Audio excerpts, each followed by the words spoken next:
నమస్తే.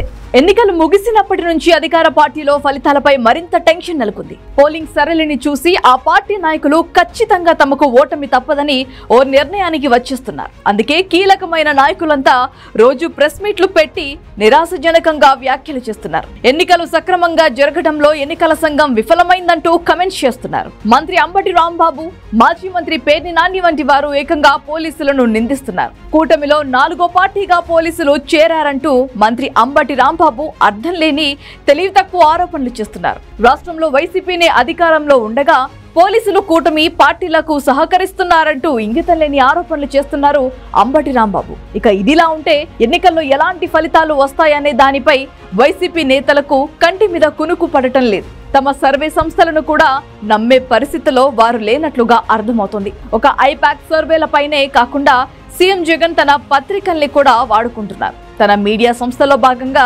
ఉన్న ఇంగ్లీష్ పత్రిక వెబ్సైట్ సాక్షి పోస్ట్ ద్వారా సర్వే చేయించారు. అయితే ఇందులో సంచలన ఫలితాలు బయటకు వచ్చినట్లుగా చెబుతున్నారు. సొంత మీడియా సంస్థ చేసిన ఈ ఫలితాలను చూసి వారికి దిమ్మ తిరిగిపోయింది. అందుకే వాటిని బయటకు కూడా రానివ్వటం లేదని ప్రచారం జరుగుతోంది. అయితే విశ్వసనీయంగా తెలిసిన వివరాల ప్రకారం అధికార పార్టీకి అసెంబ్లీ ఎన్నికల్లో 45 నుంచి 51 స్థానాలకు మించవని సాక్షి పోస్ట్ సర్వే నివేదికల్లో తేలినట్లు తెలిసింది. ఇక మరోవైపు పార్లమెంటు స్థానాలు 3 లేదా 4కే పరిమితమవుతాయని తేలినట్లు తెలిసింది. ఇక ఈ ఫలితాలు చూసి జగన్మోహన్ రెడ్డి షాక్ అయ్యారనే చెప్పొచ్చు. అయితే ఎన్నికల ఫలితాలను అంచనా వేసే పనిని అధికార పార్టీ విపరీతంగా చేపడుతోంది. ఈ మధ్య ఎన్నికలు ముగిసిన మరుసటి రోజు నుంచి పలువురికి పదే ఫోన్ కాల్స్ వస్తున్నాయి.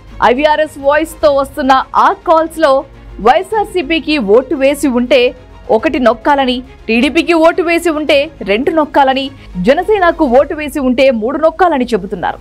ఇతరులకు ఓటు వేసి ఉంటే 4 నొక్కాలని IVRS వాయిస్ లో వస్తుంది. దీంతో ఈ కాల్స్ అన్ని అధికార పార్టీ పనే అని అందరూ అనుకుంటున్నారు.